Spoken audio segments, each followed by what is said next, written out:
Move করবেন বলতে বলতেই কিন্তু তেমনই একটা এন্ট্রি হয়েছে, পুরো দল টপ 1 এন্ট্রি করেছে।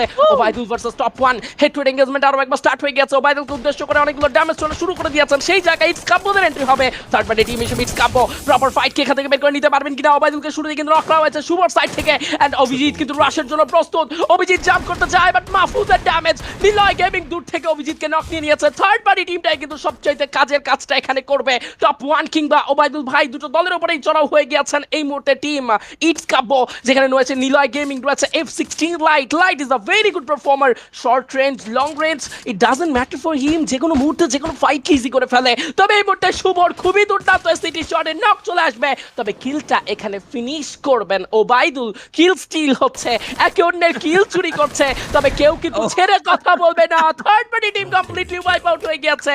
হ্যাশট্যাগ 10 এ ইটস কাব্য ডাউন। 7 ম্যাসিভ কিলের সঙ্গে বাংলাদেশ টপ 1 কমপ্লিটলি ডমিনেট করছে এই লবিতে শুরু থেকে, যেহেতু 3 ম্যাচের ব্যাটল, সো সেক্ষেত্রে আসলে শুরু থেকে ডমিনেশন থাকা প্রয়োজন। শুভর আরো একটা শট, এবার কিন্তু সামনে রয়েছে জিম্যাফএফ, রয়েছে মান্থা নেপাল। তাদেরকে যদি চেস করতে পারে টপ 1 দের জন্য কিন্তু পথের কাটা এবার সরে যাবে, কাটা উপরে তারা বুইয়ার দিকে এগোবে। শুরু থেকে কিন্তু তেমনই একটা মুভমেন্ট, তেমনই টেন্ডেন্সি, এন্ড আলিফও কিন্তু ক্লোজ রেঞ্জে তার কাজের কাজটা করেছে। পয়জনকে ফিনিশ করা, 9 কিল কমপ্লিট করার সঙ্গে পুরো রোস্টার লাইভ রাখা। Top 1 hats off to you. এভাবে খেলতে থাকে বাংলাদেশ টপ 1।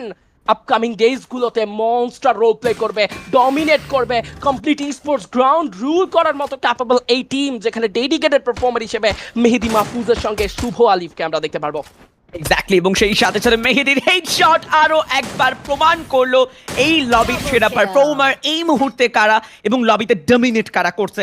এক্স্যাক্টলি দুটো টিমকে যেন বৃদ্ধ আঙুল দেখিয়েছে এক প্রকার বলা যেতেই পারে, যদিও রিকলের ক্ষেত্রেও জিম্যাফএফরা যথেষ্ট স্ট্রং, খুব দ্রুত হয়তো ম্যান পাওয়ারগুলোকে রিকল করে নেওয়া ট্রাই করবেন এবং রিকল